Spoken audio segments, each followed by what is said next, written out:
오늘 말씀 구약성경 다시 한번 살펴보겠습니다. 열왕기하 2장 오늘은 12절부터 25절 말씀까지 제가 가진 성경으로 구약성경 562페이지 정도 됩니다. 열왕기하 2장 12절부터 25절 말씀까지 찾으신 줄 알고 저와 여러분이 한 절씩 번갈아 가면서 교독하고 마지막 절 합독하겠습니다. 제가 먼저 봉독합니다. 엘리사가 보고 소리 지르되 내 아버지여 내 아버지여 이스라엘의 병거와 그 마병이여 하더니 다시 보이지 아니하는지라. 이에 엘리사가 자기의 옷을 잡아 둘로 찢고 엘리야의 몸에서 떨어진 겉옷을 주워 가지고 돌아와 요단 언덕에 서서 엘리야의 몸에서 떨어진 그의 겉옷을 가지고 물을 치며 이르되 엘리야의 하나님 여호와는 어디 계시니까 하고 그도 물을 치매 물이 이리저리 갈라지고 엘리사가 건너니라.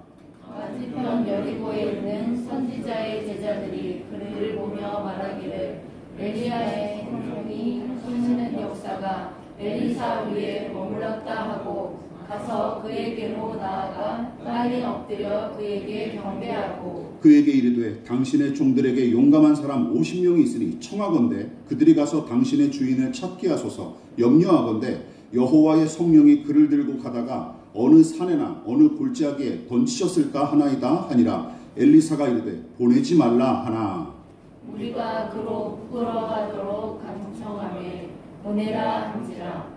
그들이 50명을 보냈더니 사흘 동안을 찾되 발견하지 못하고 엘리사가 여리고에 머무는 중에 무리가 그에게 돌아오니 엘리사가 그들에게 이르되 내가 가지 말라고 너희에게 이르지 아니하였느냐 하였더라.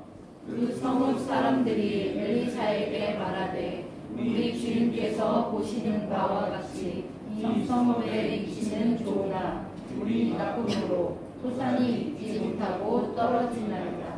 엘리사가 이르되 새 그릇에 소금을 담아 내게로 가져오라 하매 곧 가져온지라. 엘리사가 물 근원으로 나아가서 소금을 그 가운데에 던지며 이르되 여호와의 말씀이 내가 이 물을 고쳤으니 이로부터 다시는 죽음이나 열매 맺지 못함이 없을지니라 하셨느니라 하니 그 물이 엘리사가 한 말과 같이 고쳐져서 오늘에 이르렀더라.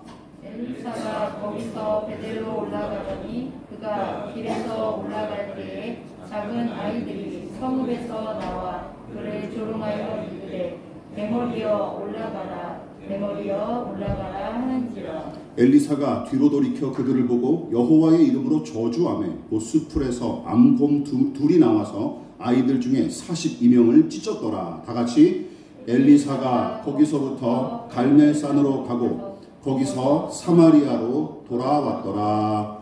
아멘. 우리 말씀의 제목을 다 같이 한번 읽어보시겠습니다. 자, 시작. 엘리사의 사역 시작과 세 가지 기적. 엘리사의 사역 시작과 세 가지 기적. 첫 번째 시간으로 함께 말씀의 은혜를 나누도록 하겠습니다. 지난 시간 우리는 엘리사가 스승이자 영적 아버지인 엘리야의 능력을 구한 까닭에 관해서 중점적으로 살펴봤죠. 엘리사가 곧 하늘로 올라가게 될 스승 엘리야를 끝까지 쫓아다니면서 그의 능력을 구한 까닭은 무엇이었습니까? 개인의 명성을 드높이거나 아니면 영달을 도모하기 위한 것이 아니었어요. 오히려 일평생 엘리야가 걸었던 믿음의 길은 물론이고 그가 보여준 충성과 헌신의 삶을 살고 싶었기 때문이었죠. 오직 여호와 하나님의 뜻에 순종하느라 무수한 고생과 박해로 점철됐던 엘리야의 인생, 엘리사는 바로 그 길을 따라가겠다고 결단했고 그러기에 신실한 하나님의 종인 엘리야 곁을 바짝 따라다니면서 그에 걸맞은 능력을 구했던 것입니다. 그러나 엘리사를 찾아와 빈정대고 멀찌감치 스승 엘리야의 승천을 구경하던 제자들은 스승 엘리야처럼 개고생하며 살고 싶지 않았을 뿐더러 하나님의 종답게 사명 감당할 생각 따위 추호도 없었죠. 그러므로 엘리사가 갑절의 능력을 구하며 엘리야를 끝까지 따른 행위는 스승보다 더 철저하게 하나님 앞에 쓰임받고 싶다는 그의 믿음과 충심에서 비롯된 것이었습니다. 그뿐만이 아니죠. 다른 제자들은 엘리사를 위한답시고 엘리야 선생님의 시신을 찾아오겠습니다 하며 제안했지만 정작 이들의 속내는 무엇이었죠? 예전에 엘리야를 그늘 삼아 이모저모로 누렸던 그 은혜와 유익을 이제는 그 능력을 물려받은 선지자의 사명을 계승한 엘리사에게서 얻어낼 속셈이었던 것이죠. 게다가 엘리야 선지자가 하늘로 올라가는 도중에 떨어졌을까봐 염려된다 하고 내뱉은 말은 하나님의 말씀을 무시하고 그분의 능력을 신뢰하지 않는 그들의 불신앙과 경박함이 아주 적나라하게 묻어나는 얘기였습니다. 그러나 엘리야의 승천을 코앞에서 목격한 엘리사의 태도는 이전과 사뭇 달랐죠.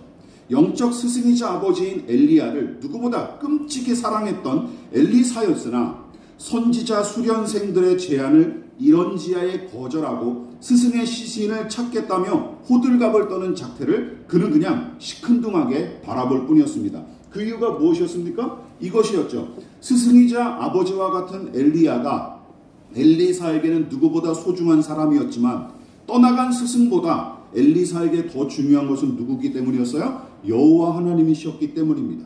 엘리사의 믿음이 바로 여기서 분명하게 드러납니다. 그의 궁극적인 사랑과 경배와 의지의 대상은 스승인 엘리야가 아니라 여호와 하나님이었던 것이죠. 믿으십니까? 이 믿음이 엘리사에게 있었던 거예요. 그리고 하나님께서는 그런 엘리사의 믿음을 기뻐하셨고 그뿐만 아니라 선지자의 직분을 계승한 그의 권위를 세워주시기 위해 여러 가지 기적을 일으켜주신 것이죠. 그런데 엘리야가 일으킨 이 본문의 세 가지 기적은 그의 능력과 경건을 과시하기 위한 것이 아니었습니다. 이것도 마찬가지로. 그를 통해 일어난 이 세 가지 기적은 오히려 이 일을 허락하신 하나님이 어떤 분이시고 그리고 하나님이 어떤 방식으로 우리와 더불어 일하시는 분인지 아주 분명하게 보여주죠. 이 설교를 어제까지 막 마무리하려고 그러다가 도무지 이게 내용이 길어져가지고 원래는 이번 한 주간에 다 끝내려고 그랬었는데 분량이 많아져서 제가 두 부분으로 나눴습니다. 자, 그렇다면 엘리사가 일으킨 본문의 기적이 보여주는 하나님은 어떤 분이실까요? 오늘은 그 첫 번째 그 내용을 함께 살펴보도록 하겠습니다. 자, 하나님 어떤 분이십니까? 시작. 필요 적절하게 도우시고 일하시는 하나님을 보여줍니다. 열왕기하 2장에서 엘리사가 엘리야 선지자의 계승자로서 일으킨 기적은 모두 세 가지죠. 우리가 본문에서 살펴봤듯이 모두 세 가지입니다. 12절과 14절 사이에 나온 겉옷으로 엘리야의 겉옷으로 요단강을 쳐서 갈라지게 한 기적, 여리고의 샘터에 소금을 뿌려서 오염된 물을 고쳤던 기적, 그리고 마지막으로 엘리사를 조롱했던 아이들이 엘리사의 저주로 암콤 2마리에게 죽임당하는 끔찍한 사건이 벌어집니다. 이것에 대해서는 이거 끔찍한 일에 대해서는 우리가 다음 시간에 좀 더 상세하게 좀 더 살펴보도록 하겠습니다. 자, 우선 첫 번째 요단강을 갈라지게 한 기적은 하나님께서 이제 막 스승을 떠나보낸 엘리사의 불안과 두려움을 격려하고 그가 스승의 뒤를 이어 선지자의 사명을 감당할 사람임을 확신시키기 위해서 허락하신 일이 틀림없어요. 지난 설교에서 언급했다시피 엘리사를 비롯한 엘리야의 제자들은 스승이 하늘로 올라가게 될 일을 미리 알고 있었죠. 그런데 북이스라엘의 영적 버팀목과도 같았던 스승이 사라진다면 여러분 이게 문제죠. 그 공백을 도대체 누가 메울 것입니까? 그렇지 않습니까? 교회든 어느 조직이든 일 잘하던 사람이 갑자기 이렇게 부재하면 이게 빵꾸가 나기 마련이잖아요. 그 공백을 어떻게 메울지 가늠을 할 수가 없었어요. 난감한 상황이었습니다. 그나마 믿음을 간직하고 있었던 엘리사와 나머지 제자들은 더더욱 암울한 처지에 놓일 게 뻔했습니다. 여러분 아시지 않습니까? 북이스라엘이 그 당시 어땠습니까? 불신앙이 만연된 사회였지 않습니까? 믿음을 가진다는 것 자체가 위험천만한 일이었어요. 손해보는 일이 당연했고.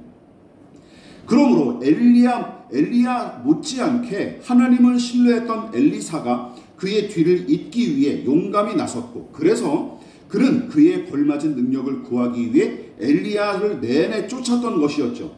그리고 그의 중심을 기쁘시게 여겼던 하나님은 엘리사에게 스승이 일으킨 기적과 똑같은 일을 허락하시면서 그가 저 스스로 하나님의 종이자 선지자의 사명을 확신하게끔 도우셨던 것입니다. 그러므로 첫 번째 이 기적의 목적은 전적으로 엘리사를 위해서 베푸신 일이었어요.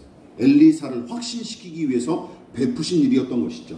마치 열왕기상 17장에서 처음 등장했던 엘리야가 북이스라엘에 임할 가뭄과 기근을 예언한 뒤에 실제로 그 재앙이 성취되는 모양새를 보고 더욱더 하나님을 향한 신뢰를 쌓아나가지 않았습니까? 그랬던 것처럼 본문의 엘리사도 스승과 똑같은 기적을 체험함으로써 하나님을 향한 신뢰와 선지자로서의 사명을 더욱 공고하게 다졌을 것입니다.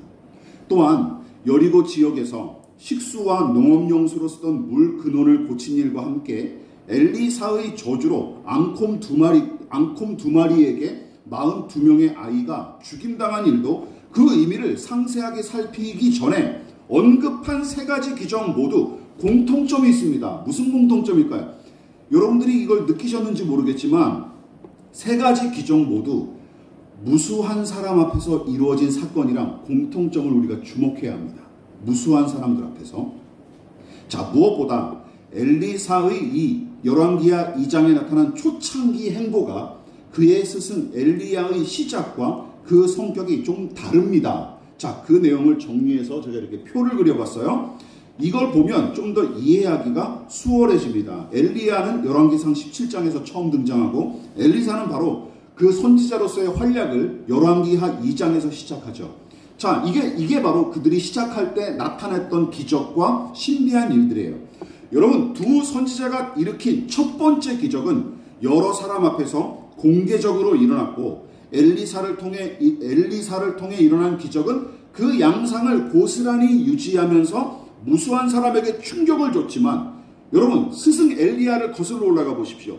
스승 엘리야가 체험하고 일으킨 기적은 두 번째부터는 홀로 있을 때 일어난 기적이에요. 홀로 있을 때, 혼자 있을 때.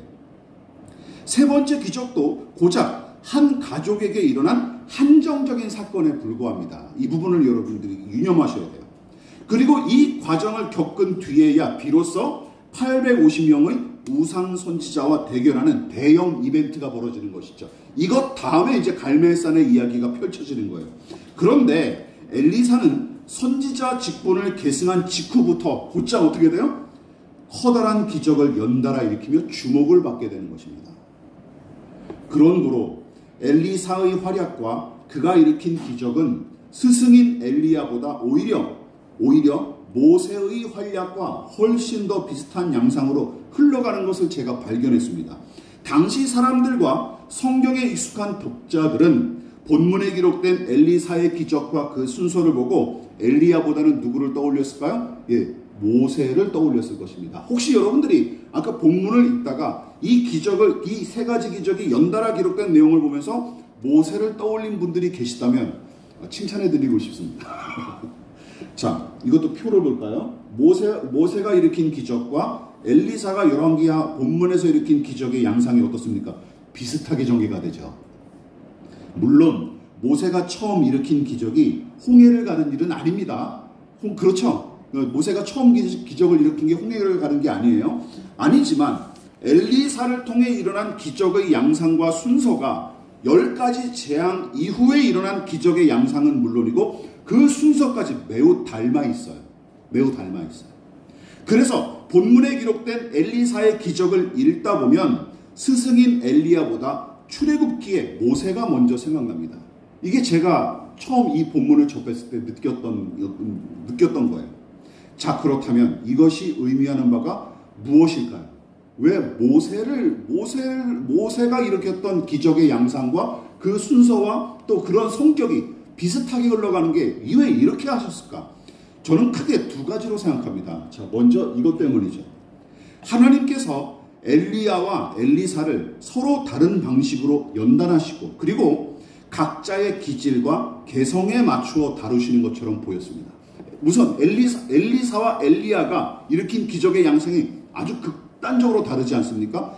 엘리야와 엘리사 두 사람은 하나님의 종이자 선지자로서 우열을 가리기가 어려울 정도로 충성했던 사람들이었죠. 하지만 두 사람의 생각과 기질은 물론이고 살아온 방식과 태도도 다를 수밖에 없습니다. 당연한 이야기죠.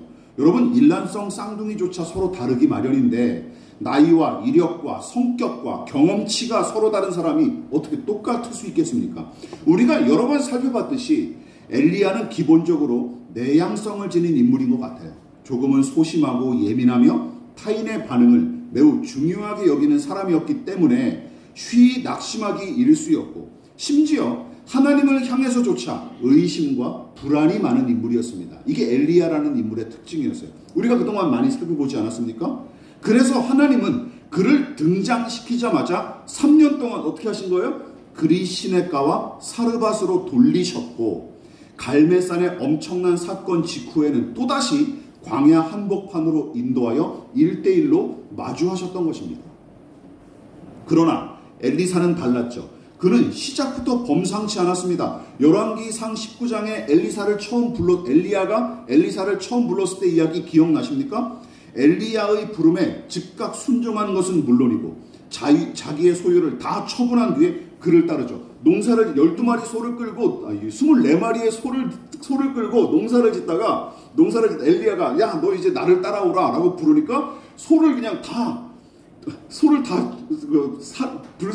소와 농기구를 다 불살라가지고 소고기는 이웃들과 함께 나눠 먹고 농기구는 아예 불살라버렸죠. 그리고 엘리야를 따랐습니다. 이 정도 아주 과격한 인물이에요. 과격하고 대범한 사람이죠. 보십시오. 그러니까 그만큼 단호하고 과감하며 심지가 굳은 인물로서 한 번 결정했으면 기어코 해내고 마는 진취적인 인물이 바로 엘리사, 오늘 본문의 엘리사라는 것이죠. 스승과 약간 성격이 너무 달라요. 사뭇 달라요. 그리고 지난 설교에서 지적했다시피 남의 눈치를 살피거나 타인의 반응을 그다지 신경 쓰지 않는 성격이었으므로 처음부터 많은 사람이 주목하는 큰 기적을 연달아 일으켰을지라도 거기에 흔들리거나 미혹될 가능성이 훨씬 낮았기에 처음부터 하나님이 이 사람에게 큰 기적을 연달아 허락하신 게 틀림없습니다.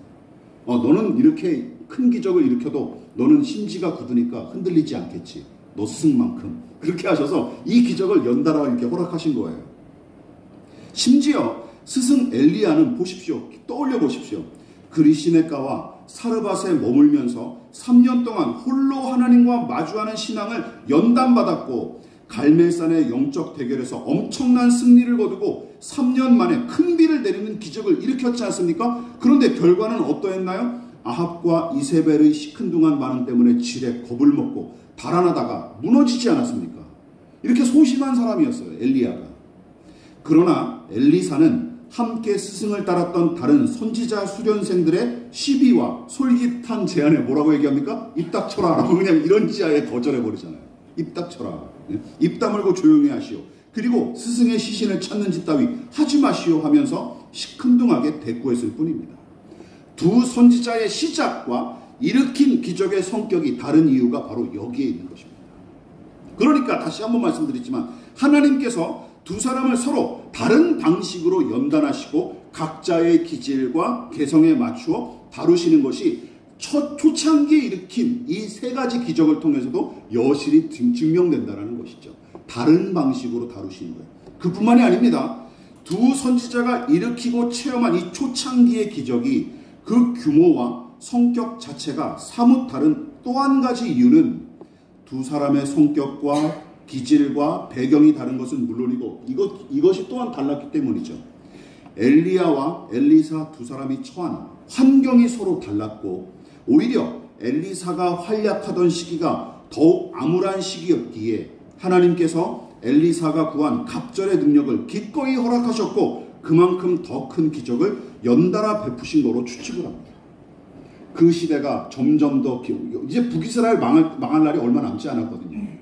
점점 나라가 기울어져가는 시기였습니다. 게다가 아합은 강한 왕권을 바탕으로 주변국들을 다 정리하지 않았습니까? 그런데 아합이 죽은 이후로 그 아들들이 통치할 때는 계속 전쟁이 일어납니다.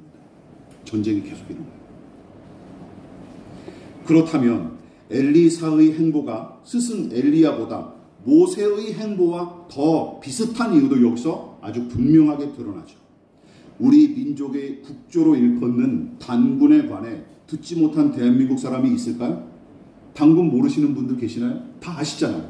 마찬가지로 아무리 북이스라엘이 불신앙의 생리로 가득하고 무수한 백성이 하나님을 등졌을지라도 모세와 그의 이야기 자체를 아예 모르는 사람들은 찾아보기 힘들었을 것입니다.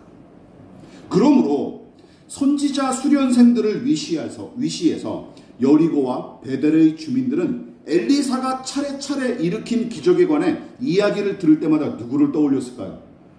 옛날에 모세, 우리의 선도자였던, 우리 조상의 인도자였던 모세와 비슷한데? 라는 생각들을 하지 않을 수 없는 것이죠. 바로 그것이었어요. 다시 말해서 모세가 일으킨 기적과 비슷하게 나타난 이 세 가지 기적을 통해 엘리사는 당시 사람들에게 어떻게 비춰졌을까요? 모세처럼 일하는 선지자, 그리고 모세와 같은 선지자로 비춰졌을 것입니다. 물론 모세가 일으킨 기적과 엘리사가 일으킨 기적이 그 성격과 순서가 아무리 비슷할지라도 그것이 하나님의 은혜임을 알아차리고 경배하는 자들은 모세 때나 아니면 본문의 때나 항상 소수에 불과했겠죠.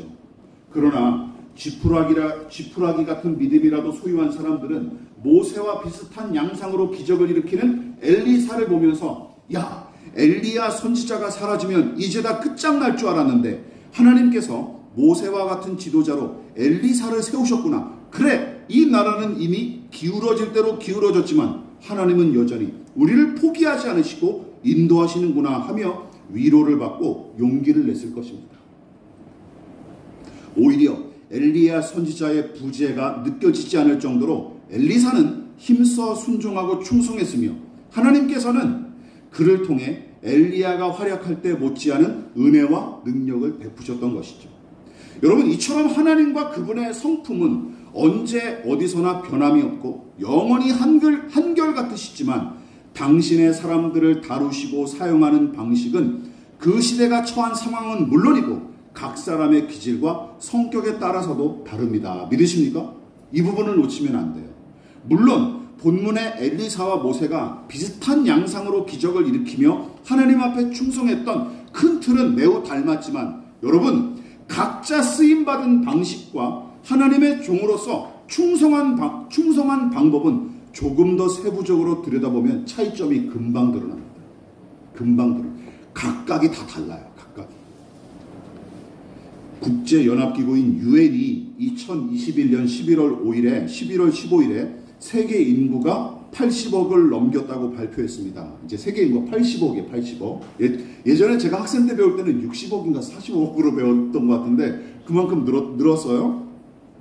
80억 인구 가운데 모든 면이 일치하는 두 사람은 존재하지 않습니다.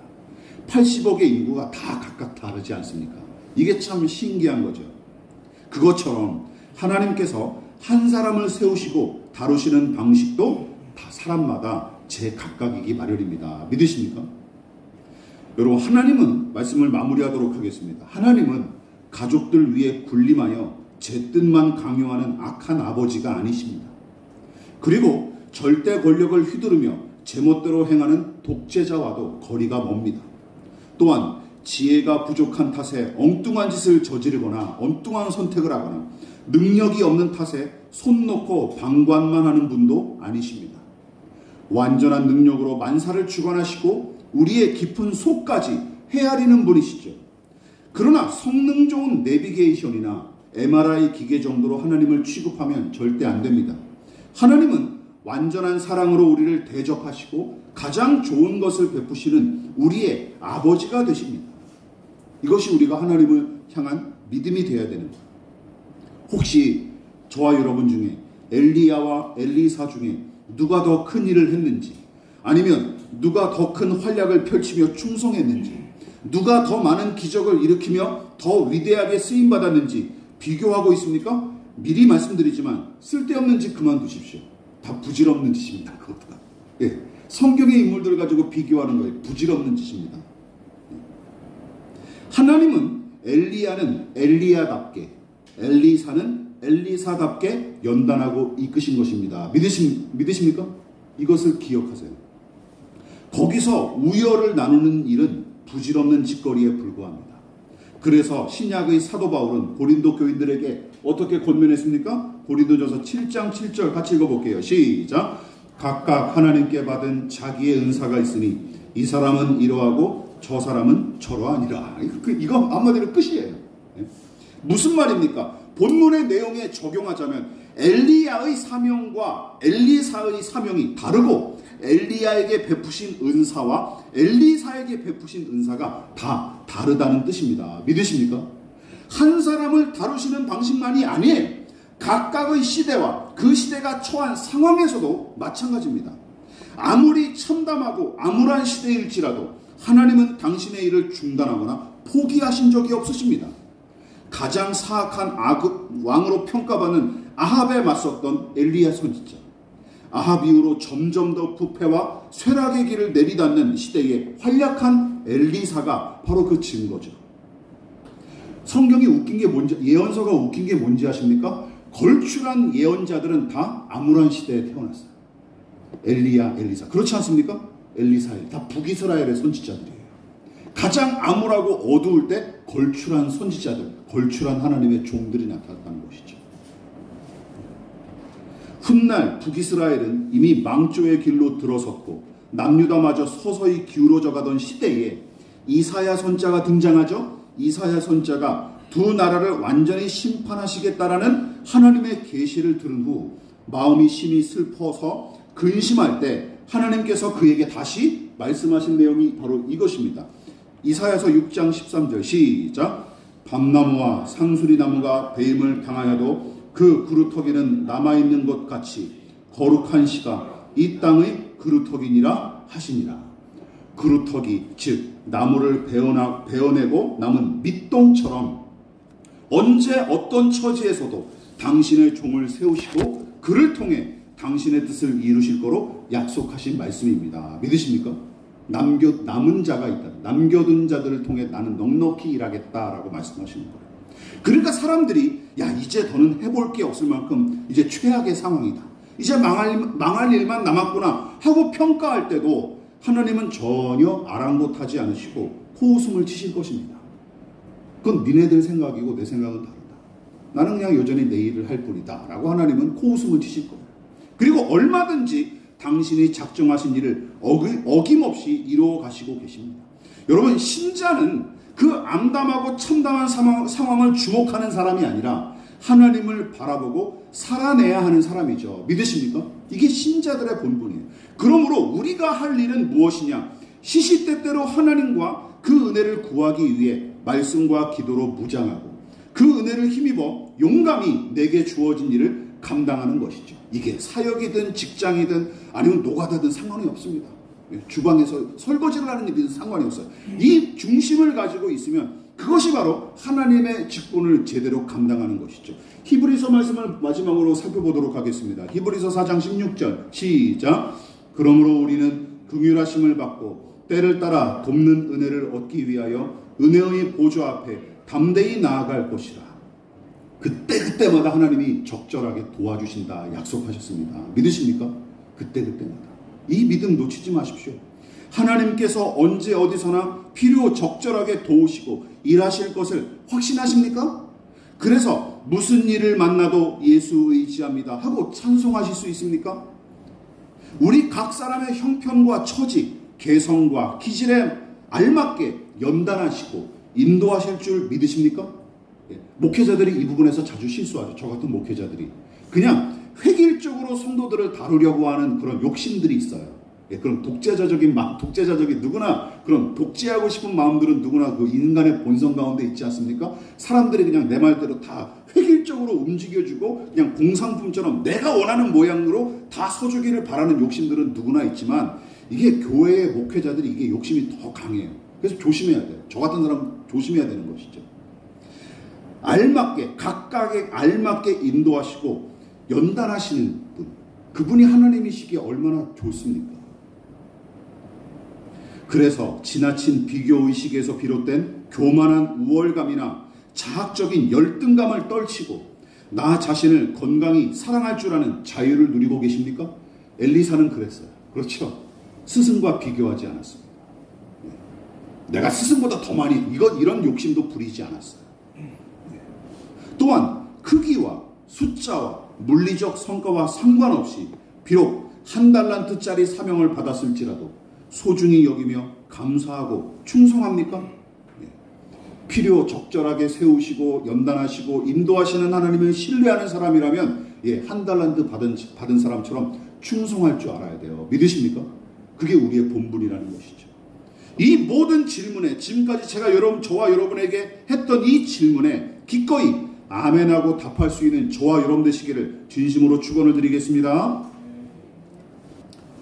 기도하겠습니다.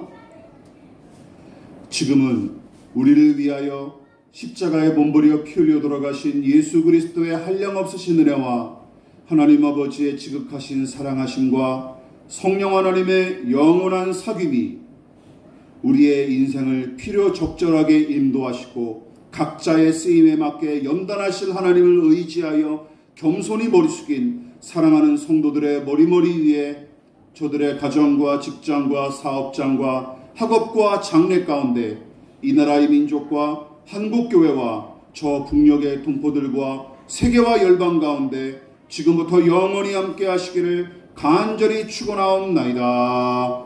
아멘.